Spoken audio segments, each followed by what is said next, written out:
کوتاہیاں ہیں ان پہ اللہ تعالیٰ درگزر اور معافی والا معاملہ فرمائے. آمین. آج تھوڑی عقیدے کی بات ہو گئی تو عقیدے کے حوالے سے اللہ تعالیٰ نے ہماری رہنمائی فرمائی ہے کہ پیغمبر صلی اللہ علیہ وسلم کے ذریعے فرمایا. یہ سورۃ اعراف کی آیت نمبر 188. قل اے پیغمبر فرمائیے لا املک لنفسی نفعا ولا ضرا. پیغمبر میں فرمائیے لوگوں کو بتلائیں کہ میں مالک نہیں ہوں اپنے لیے بھی کسی قسم کے نفع اور نہ کسی قسم کے نقصان کا. پیغمبر صلی اللہ علیہ وسلم آپ فرمائیے کن کو بتانا ہے؟ صحابہ کرام کو، امت کے لوگوں کو، سب کو بتانا ہے کہ میں مالک نہیں ہوں اپنے لیے کسی قسم کے نفع اور نہ کسی قسم کے نقصان کا.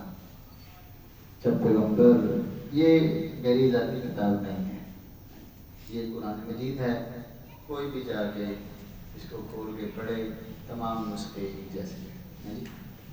تو جب پیغمبر صلی اللہ علیہ وسلم سے اللہ تعالیٰ فرما رہے ہیں کہ پیغمبر آپ اس بات کا اعلان فرمائیں، بتائیں کہ میں مالک نہیں ہوں اپنے لیے کسی قسم کے نفع کا اور نہ کسی قسم کے نقصان کا. اب آپ کوئی پوچھے گا نا کسی قسم کا کہاں سے لائیں ہیں، تو یہ جو تنوین کسے کہتے ہیں؟ دو زبر دو زید دو پیش ہوتی ہے نا، اس کو تنوین کہتے ہیں. تو تنوین کے نا بڑے معانی ہے عربی میں. اس کا ایک معنی ہوتا ہے نکرہ. نکرہ کسے کہتے ہیں؟ عام یا کوئی بھی چیز. تو جب وہ نفع کے ساتھ آ گیا تو کوئی بھی نفع، تو مطلب کسی قسم کے نفع کا میں مالک نہیں، یہ بتا دو. تو اگر کوئی کہے جی ہمارے پیر صاحب نفع دے سکتے ہیں، نقصان دے سکتے ہیں، یا فلانے امام صاحب ان کے ہاتھ میں بہت کچھ ہے، تو اس کو یہ سوچنا چاہیے کہ نبی کریم امام الانبیاء، نبیوں کے امام، ہمارے جیسے کہ امام جو ہیں وہ تو اللہ تعالیٰ کی سپورٹ ہے نا، گناہ گار بہت زیادہ. تو نبی، پھر نبیوں کے امام محمد الرسول اللہ صلی اللہ علیہ وسلم جو فرما رہے ہیں اللہ کے فرمانے پر کہ پیغمبر فرمائیے کہ میں کسی قسم کے نفع اور نقصان کا مالک نہیں ہوں. تو اگر کوئی اس کے خلاف عقیدہ رکھے اور ان سے نچلے درجے کے لوگوں میں رکھے تو اس کو اپنے عقیدے کی اصلاح کرنی چاہیے، اپنی اصلاح کرنی چاہیے، نہ کہ اپنی منمانی کی سوچوں میں غلو اور بے جا ایسے ہی وہ دشمنی اور لڑائی اور دوسروں کو گستاخ اور فلانا. یہ بات ٹھیک نہیں ہے، بلکہ جو سچی بات ہے اس کو بتانا چاہیے. کیوں جی؟ اور نہ اس میں کسی قسم کی تحقیر ہے. اگر اس میں کوئی حقارت کا مادہ ہوتا، کوئی ذلت یا توہین کا مادہ ہوتا تو یہ قرآن مجید میں آیت نہ آتی. قرآن مجید میں یہ آیت نہ آتی. اللہ تعالیٰ نے تو نبی کریم صلی اللہ علیہ وسلم کی عزت، وقار اور آپ کی شان کی انتہا کر دی. کیا انتہا کہ اگر رسول اللہ کے سامنے اونچی آواز میں بولے بھی نا تمہاری زندگی کی ساری تہجدیں بھی ضائع ہو سکتی ہیں. یہ شان ہے اللہ کی. تو نفع نقصان کا مالک پھر کون ہے؟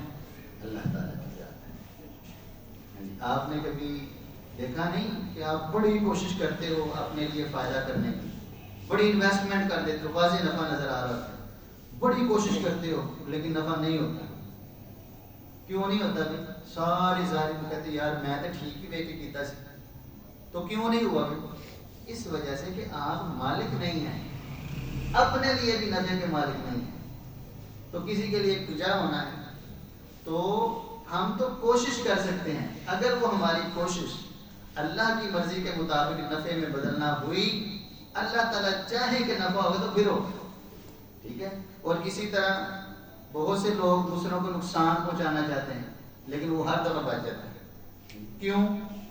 کسی کے اختیار میں نہیں ہے. ہاں جب اللہ چاہے، یہی بات فرمائی پیغمبر فرمائیے میں اپنے لیے کسی قسم کے نفع اور کسی قسم کے نقصان کا مالک نہیں ہوں الا ما شاء اللہ، ہاں وہی نفع آپ کو مجھ سے پہنچ سکتا ہے یا وہی میری ذات کو مجھ سے نفع یا نقصان پہنچ سکتا ہے جو اللہ کی مرضی ہوگی۔ تو اس لیے اپنے عقیدے کی اصلاح کرنی چاہیے۔ ہاں اگلی ایک اور بات کی دیکھیں، کر لیں گے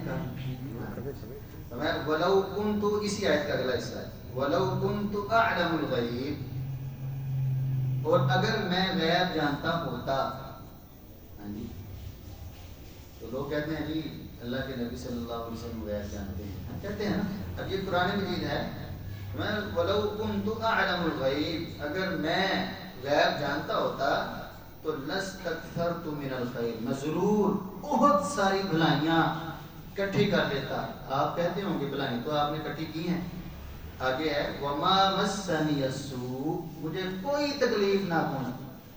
اب تکلیفیں پہنچی ہیں کہ نہیں پہنچی؟ کون چاہتا ہے کہ مجھے تکلیف پہنچے؟ میں تو نہیں چاہتا مجھے ایک چونٹی بھی کاٹے، میں تو نہیں چاہتا مجھے کوئی گرم ہوا بھی لگے گرمیوں میں، سردیوں میں کوئی ٹھنڈی بھی لگے، میں تو نہیں چاہتا۔ تو فرمایا وَمَا مَسَّنِيَ السُّوءُ، تو مجھے کوئی بھی برائی یا کوئی شر مجھے نہ پہنچتا۔ تو میری کیفیت کیا ہے؟ اللہ کے نبی صلی اللہ علیہ وسلم نے ان انا الا نذیر و بشیر، میں تو اللہ تعالیٰ کے پیغام کے ذریعے یا ڈرانے والا ہوں یا اچھے لوگوں کو خوشخبری سنانے والا ہوں۔ تو لقوم یؤمنون، ایمان والوں کو یہ میں خبریں دیتا ہوں، اللہ تعالیٰ کا پیغام۔ اب کوئی کہے گی نہیں اللہ تعالیٰ غیب جانتے ہیں، رسول اللہ بھی غیب جانتے ہیں، تو 20ویں پارے میں ہم نے پہلے صفحے میں یہ ہے، قل پیغمبر فرمائیے لا یعلم، نہیں جانتا، الغیب، قل لا یعلم من فی السماوات والارض۔ اب یہ کتنی واضح آیت ہے، آسمانوں میں اور زمینوں میں جو بھی ہیں وہ غیب کوئی نہیں جانتا الا اللہ، سوائے اللہ۔ قل لا يعلم من في السماوات والارض الغیب الا اللہ، اللہ کے سوا کوئی غیب نہیں جانتا۔ پیغمبر فرمائیے بتائیں ان کو، کیوں نہیں بھائی سمجھ آ رہی؟ تو پھر اگر ہم کہیں گے نہیں تو پھر وہ عیسائیوں والے کام ہوا نا، انہوں نے ذات میں اللہ تعالیٰ کے ساتھ عیسیٰ علیہ السلام کو ملا دیا، تو ہم نے اللہ تعالیٰ کی صفات کے ساتھ امام الانبیاء کو ملا دیا، تو پھر کیا فرق ہوا؟ شرک ہی کر دیا نا، انہوں نے ذات میں شرک کر دیا، ہم نے صفات میں شرک کر دیا۔ یہ صفت علم الغیب کی صرف اللہ تعالیٰ کے ہاں ہے، تو اگر ہم یہ رسول اللہ کے ساتھ جوڑ دیں، یا اپنے پیر صاحب کہتے ہیں میں چاہے امریکہ میں پھر رہا ہوں، میرے پیر صاحب کی میرے پر نگاہ ہوتی ہے، تو بھائی اس طرح دیکھنا یہ اللہ کا خاصہ ہے، ہاں جی میرے دل پر پیر صاحب کی نظر ہے، بھائی رسول اللہ صلی اللہ علیہ وسلم فرما رہے ہیں مجھے نہیں پتا۔ اور زندگی کے بہت سارے واقعات اس پر واضح دلالت کرتے ہیں۔ تو عقیدے میں دو باتیں، اور یہ بات جو ہم کہتے ہیں نا یار فلانا نانا ہوتا تھا اینج ہو جانا سے، حدیث مبارکہ میں آتا ہے فَإِنَّ لَوْ، یعنی اگر فلانا، یہ شیطان کے راستے کو کھول دیتا ہے۔ کیا کہنا چاہیے؟ اگر اللہ تعالیٰ فلانے بندے کے ذریعے میری مدد نہ فرماتا، ہاں جی اس طرح کے بہترین الفاظ بولنے چاہیے۔ اگر ہماری زبان میں اس طرح کے الفاظ مشکل ہو جاتے ہیں تو کم از کم بنیادی عقیدہ ذہن میں لازمی اور دل میں لازمی رکھنا چاہیے، یہ ظاہری ہے، حقیقت میں اللہ تعالیٰ نے اس کے ذریعے میری مدد فرمائی۔ تو نفع اور نقصان کا مالک صرف اللہ تعالیٰ کی ذات ہے، اور علم الغیب کا مالک بھی اللہ تعالیٰ کی ذات ہے۔ یہ میری بات نہیں ہے، یہ قرآن مجید کی تعلیم ہے۔